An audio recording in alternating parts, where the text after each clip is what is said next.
contar esta historia, tengo que volver hasta el principio, a donde inicia todo. La primera vez que supe que existe otro plano, el de lo sobrenatural. Tenía 22 años cuando conocí a Estefanía. Fuimos mejores amigos por unas cuantas semanas y fue suficiente para enamorarme, para darme cuenta de que nunca, en la vida, iba a volver a sentir lo que en ese momento sentía. Suficiente para formar una familia con ella y con Melissa, su hija que pronto fue también mía. La luz de mis ojos, el mayor tesoro que pude tener en el mundo. Pero ellas tenían algo con ellas, algo que las seguía a donde estuvieran. La sombra del padre de Melissa, una presencia que podía sentirse, que yo podía sentir, amenazante, agresiva. No estoy hablando de algo vivo. Ese hombre había muerto apenas meses después de que Estefanía decidiera dejarlo, pero su madre, la madre de este hombre, envió algo. No sé si bueno o malo, pero algo para que siempre estuviera con ellas. No importaba qué tanto Estefanía buscara alejarse y alejar a su hija de aquella familia terrible. Aunque le hablaron y le advirtieron de brujerías y maldiciones, Estefanía decidió no creer. Nada en su experiencia le hacía pensar, contemplar siquiera como algo real ese tipo de situaciones. Aún así, sabía que en la familia de aquel hombre con el que compartió su vida, con el que tuvo una hija, había gente que practicaba ritos extraños, sobre todo su suegra, quien intentó mantenerse en contacto, incluso después de la muerte de su hijo. Pero eso nunca fue una posibilidad para Estefanía. Melissa tenía que estar lo más alejada que pudiera, lo más alejada de su poder, de aquella familia. Pero la presencia existía. Ella lo sintió, Melissa lo sentía. Yo mismo fui testigo de lo real que podía ser. Verán, desperté una madrugada cuando escuché a Melissa llorar dormida. Eso era algo que sucedía con relativa frecuencia. Estefanía no se despertó, así que yo me levanté para hablarle un poco a Meli. Siempre se le quitaban esos sueños feos, esos llantos de esa forma, con un poco de palabras para calmarla y arroparla bien. Ella tenía una litera en su cuarto. Cuando entré a buscarla noté que había dejado sus peluches en la cama de abajo, que se había dormido arriba. A veces lo hacía. Me acerqué, pero estaba completamente en silencio. No había ni una señal de que hubiera estado teniendo una de sus pesadillas. La vi tan tranquila que imaginé que todo había sido, ahora, un sueño mío nada más. Cerré la puerta muy despacio para no despertarla.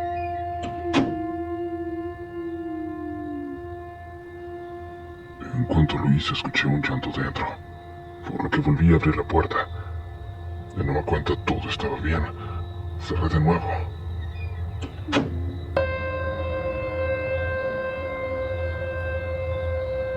El llanto estaba ahí, de nuevo. Me acerqué.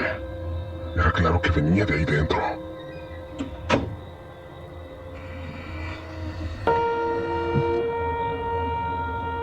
Cuando abrí la puerta se cayó, de inmediato, como si hubiera algo que se burlaba de mí, que estaba jugando conmigo. Revisé a Meli. Por un momento pensé que ella podía estar jugando conmigo, haciéndome una broma, pero no era algo que ella hiciera. Era tímida y muy seria. Ella estaba respirando muy profundamente, casi roncando. No había duda de que estaba bastante dormida. Pensé que era mi imaginación. Revisé la cama de abajo. No había más que peluches. Revisé debajo de ella. Solo cajas y varios pares de zapatos. Ni siquiera había armarios ni un ropero en ese cuarto donde alguien pudiera haberse escondido. La ventana estaba cerrada. Ningún sonido venía de la calle. Estaba completamente tranquila, vacía y silenciosa a esa hora de la madrugada. No, definitivamente era mi imaginación.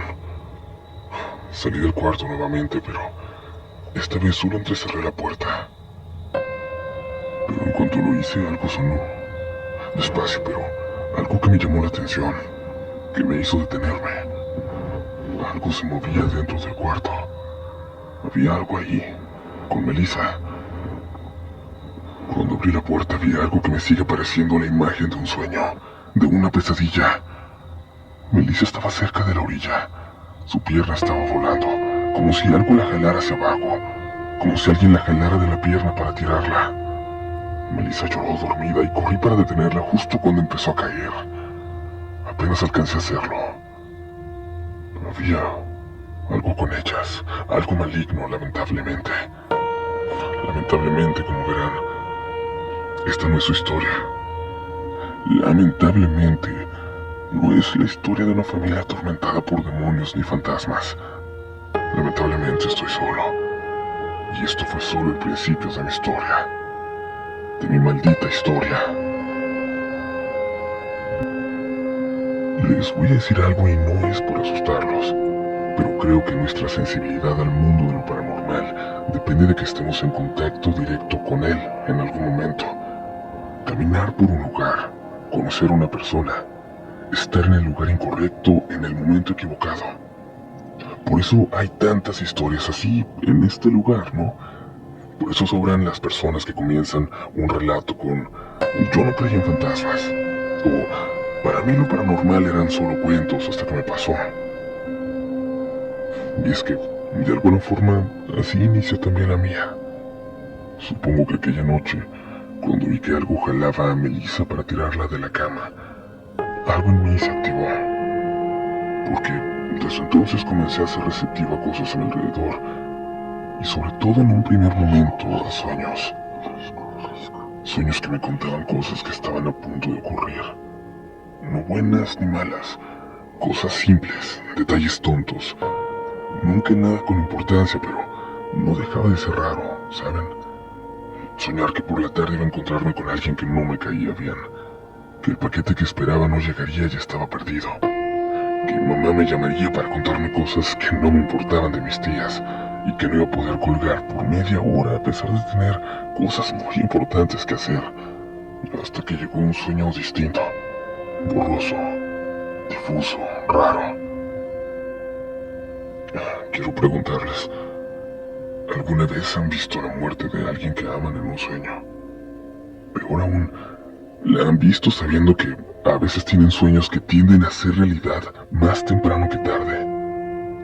Yo tuve un maldito sueño así, donde perdí todo lo que alguna vez me importó.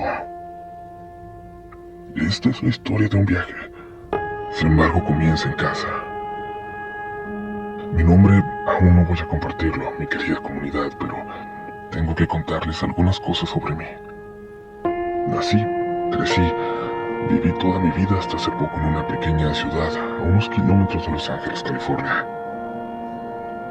Siempre estuve muy cercano a mi lado mexicano, al de la familia de mi madre. También, no solo por la familia, sino por las visitas que solía hacer junto a mi mejor amigo, casi un hermano, cuya familia se encontraba en Mexicali. De hecho, en aquel entonces nos quedábamos en un cuarto en la casa de sus tíos que decían estaba sumamente embrujado. Contaban ahí de un señor que se aparecía por toda la casa y que siempre iba y se metía a esa habitación. Pero ni yo ni mi amigo sentimos nunca nada extraño, en lo más mínimo. Por eso les digo, yo simplemente no era sensible. Yo era un escéptico y ya, pero ni siquiera pensaba tanto en eso. Y ahí, precisamente en Mexicali, conocí a Estefanía, la mejor amiga de la hermana de mi amigo. Cuando me la presentaron platicamos hasta muy tarde los cuatro, hasta que nos amaneció en una mañana de esas calurosas de allá, donde sigues tomando cervezas para aguantar el calor. En una noche supe toda su historia, que apenas días antes había logrado escapar de su relación anterior, literalmente escapar. Su pareja era un hombre violento que finalmente se había vuelto loco por completo. La había perseguido por todo el vecindario con un cuchillo. Esa plática la continuamos ya de regreso en California. Se volvió mi mejor amiga en unas cuantas semanas. El amor de mi vida en unas horas. Y aunque siempre supe que ella sentía exactamente lo mismo por mí. Ella quería, necesitaba un tiempo para desintoxicarse de todo lo malo que vivió en su anterior y única relación. Por eso casi medio año salimos siempre como amigos. Así conocí a Melissa, mi niña, como un amigo de su madre. Así se volvió la luz de mis ojos. Cuando finalmente aceptó ser mi novia, el amor que sentíamos ya era inevitable. El amor de Melissa por mí y el mío también por ella también se había vuelto tan fuerte que sabíamos que no había marcha atrás. Tan solo unos meses después encontramos un departamento perfecto para vivir juntos, cerca del mar. No podíamos verlo, pero lográbamos escucharlo. A veces, cuando había buen clima, cuando la calle estaba tranquila, abríamos la ventana para dormir escuchándolo. Una noche recibí una llamada mientras los tres cenábamos.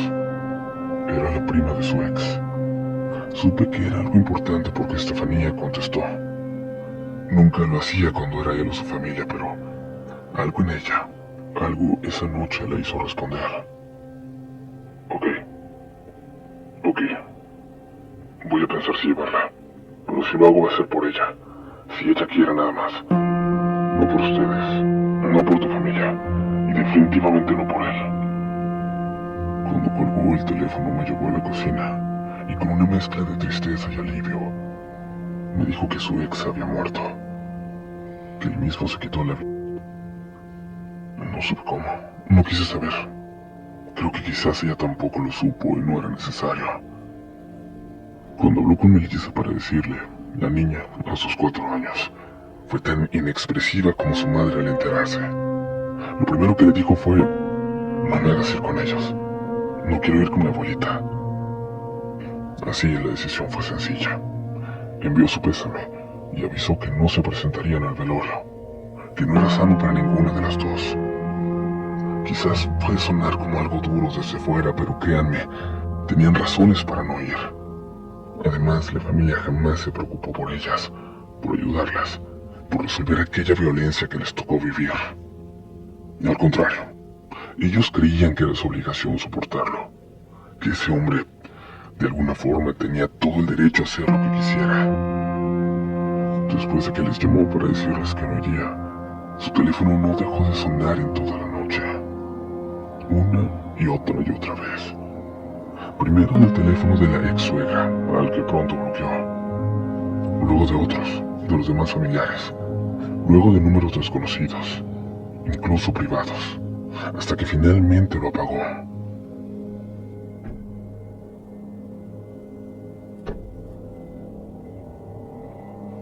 En cuanto lo hizo se escuchó algo extraño. Siempre lo voy a recordar. Escuchamos algo en el techo, como si algo hubiera caído y luego hubiera caminado por ahí, dando vueltas incesante. Salí para ver desde la calle al techo. No se veía nada raro. Nadie en la casa de al lado parecía haber escuchado nada tampoco. Entré y le dije que todo estaba bien. Sin embargo, creo que de alguna forma los dos sabíamos que eso no era cierto. A partir de entonces sentí algo extraño en la casa. Fue ahí cuando inició. Los tres lo sentimos. Una sensación que siempre estaba ahí, pero se hacía más fuerte a ciertas horas, en ciertos lugares. La sensación clara e irrefutable de que no estábamos solos.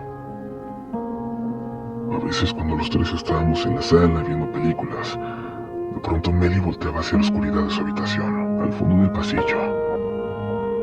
Le preguntábamos si veía algo, si todo estaba bien, pero siempre respondió que no era nada. Ahí empezaron sus terrores nocturnos, las pesadillas, y aprendimos a vivir con ellas. A pesar de todo, rara vez la convencíamos a dormir con nosotros. Se sentía más segura abrazada a sus peluches.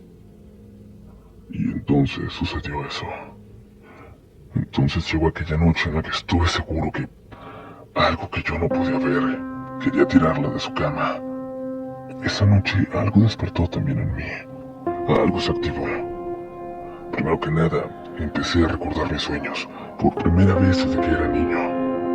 Segundo, los sueños me empezaron a mostrar cosas, detalles a punto de ocurrir. Pero eso no me asustaba.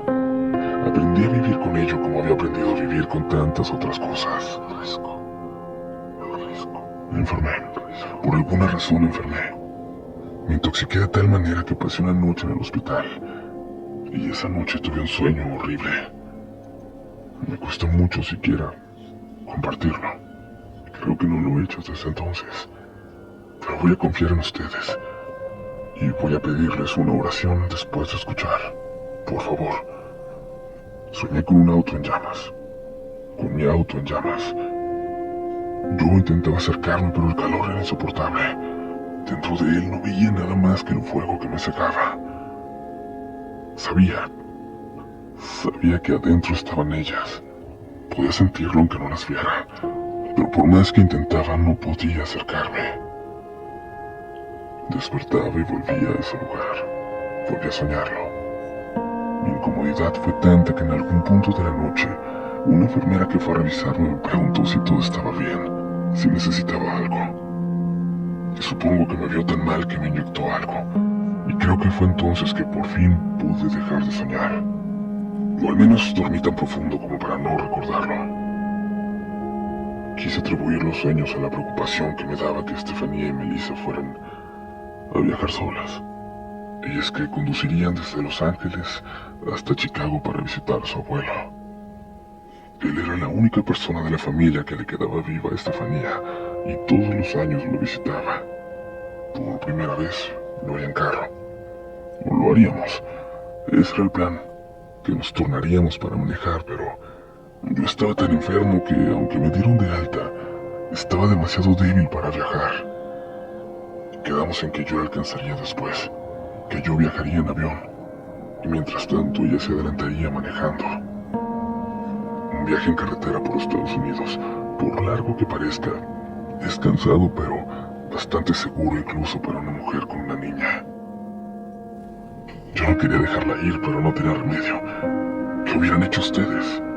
Decirle que no realizara ese viaje tan importante que había planeado por tanto tiempo, simplemente por haber tenido un mal sueño, durante una intoxicación.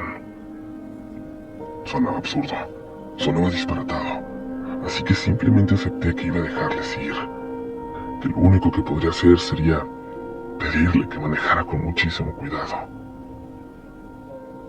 Esa noche antes de que se fuera, de nuevo dormí muy mal. Había guardado esperanzas de despertar mejor, de tener un repentino cambio de ánimo y de fuerza, algo que me hiciera de nuevo cambiar todos mis planes y viajar con ellas, pero no fue así. Me sentía peor que el día anterior y apenas pude pararme para despedirlas. Creo y supongo que tuve pesadillas durante gran parte de la noche, pero no las recuerdo. De lo que sí me acuerdo con una precisión extraña es de cada movimiento de esa mañana, antes de que se fueran.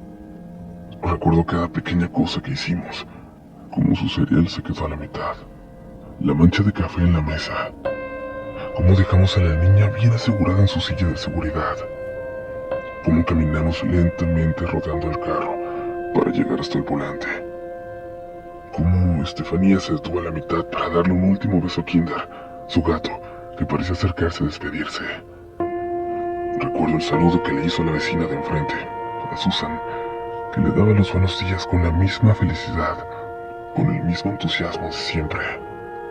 La abracé fuerte y le dije que por favor cuidara cada detalle al manejar, pues en ese auto llevaba todo lo que me importaba en la vida, y ella solo sonrió.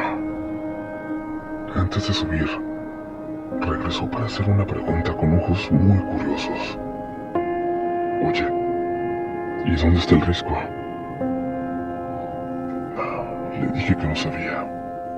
Respondí por inercia, aunque no entendía a qué se refería.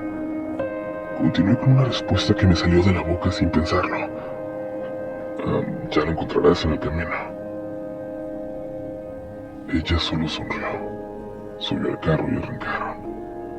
Y yo vi el coche perderse en el largo de aquella calle. Intenté distraerme el resto del día y me fui a dormir lo más temprano que pude. Esa noche volví a soñar. Esa noche volví a tener ese sueño. Caminaba por una carretera en las penumbras hasta que un resplandor a lo lejos me llamó la atención. Me hizo correr hacia él.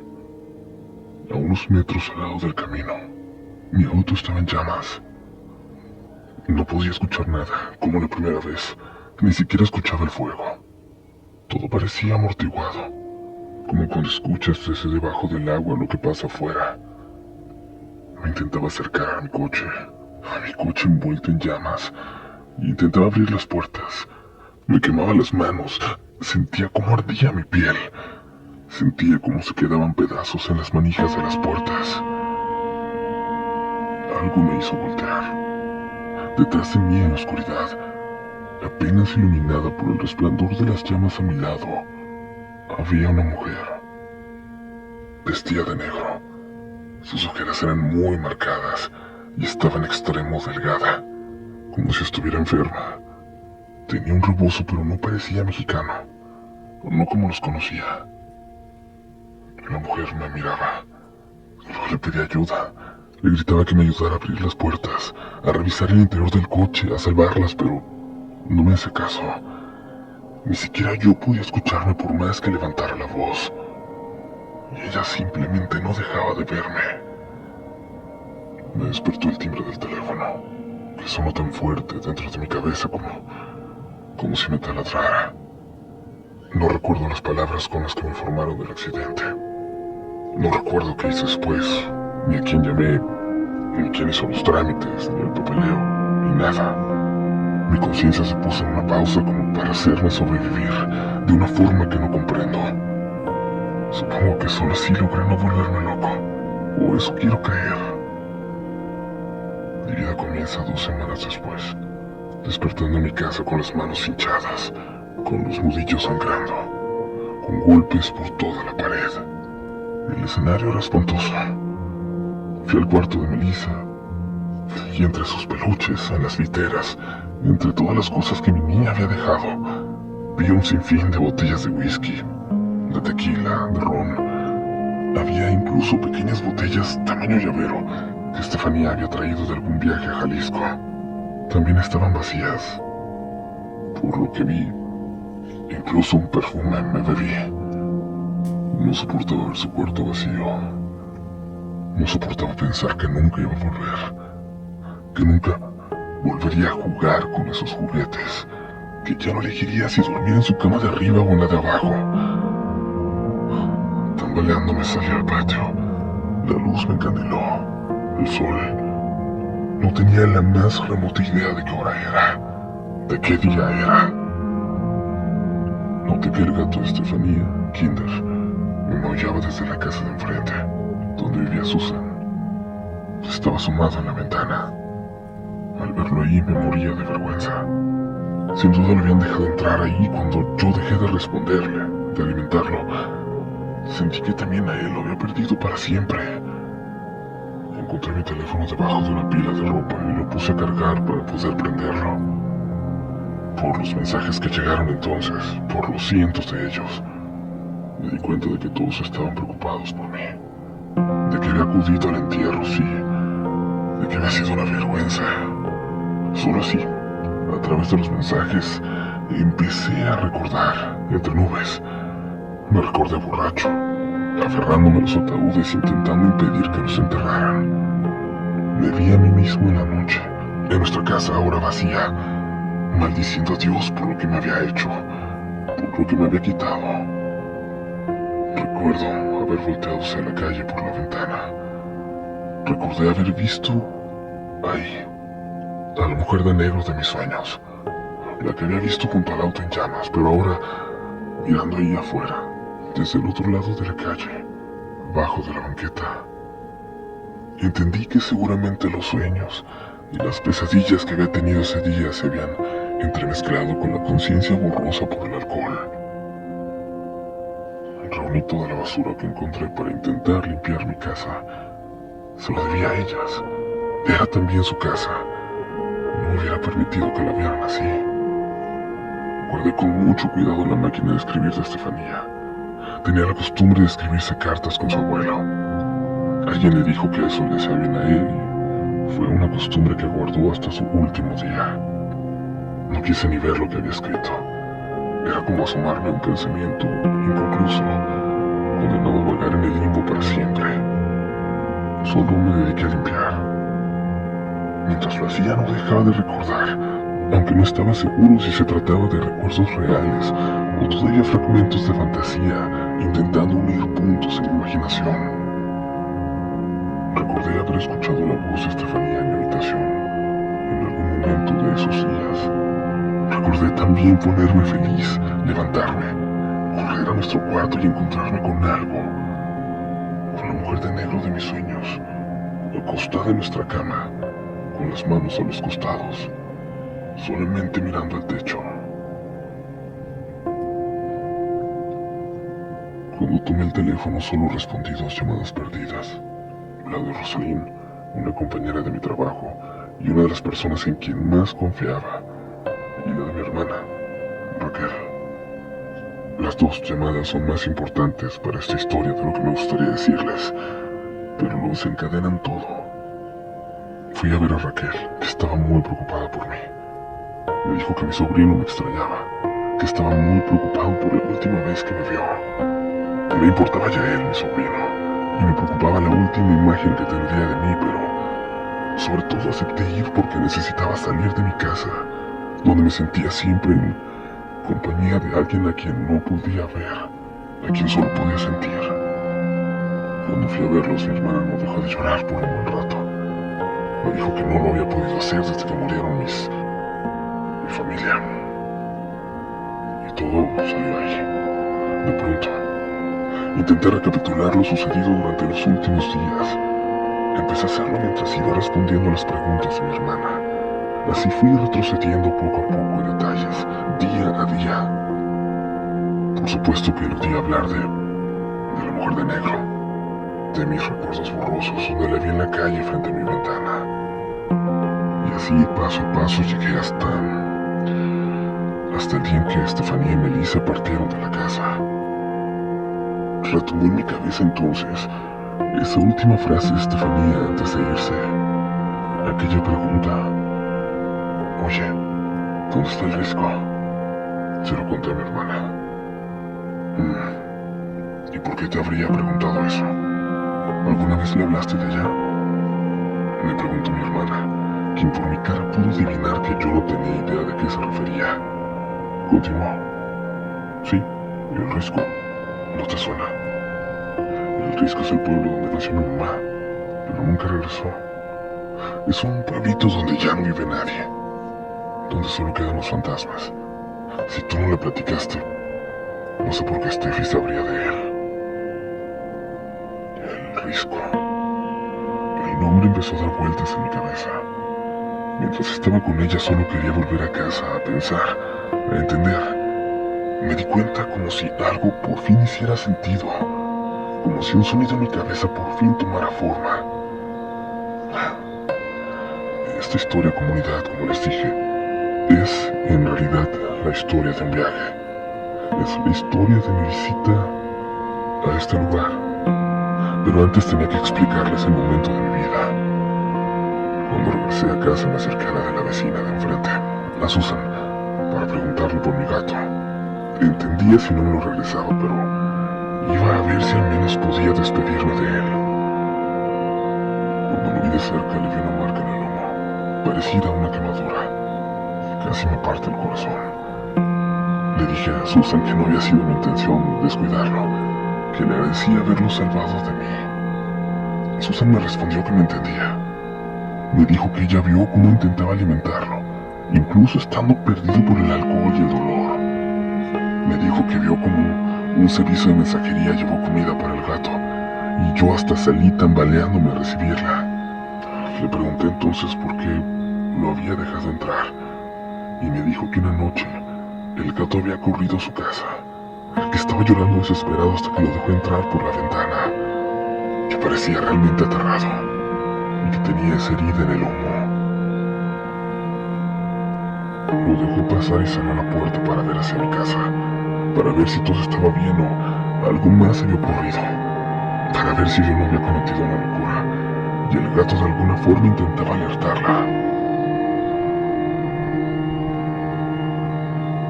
No quiero decir que le hicieron algo, pero supongo que le tuvo miedo a su familiar, me dijo. Le pregunté a qué familiar se refería. La señora de luto que se paraba siempre en su ventana. Me dijo que por eso no habían llamado a emergencias para ayudarme. Porque los vecinos sabían que yo no estaba solo. Porque vieron a alguien, a una mujer de negro en la ventana. No le quise decir que estaba sola. No le quise decir que creía que esa mujer que vio solamente estaba en mis sueños, que no sabía cómo se había salido de ahí. Pero esto, comunidad, es solo el inicio de esta historia.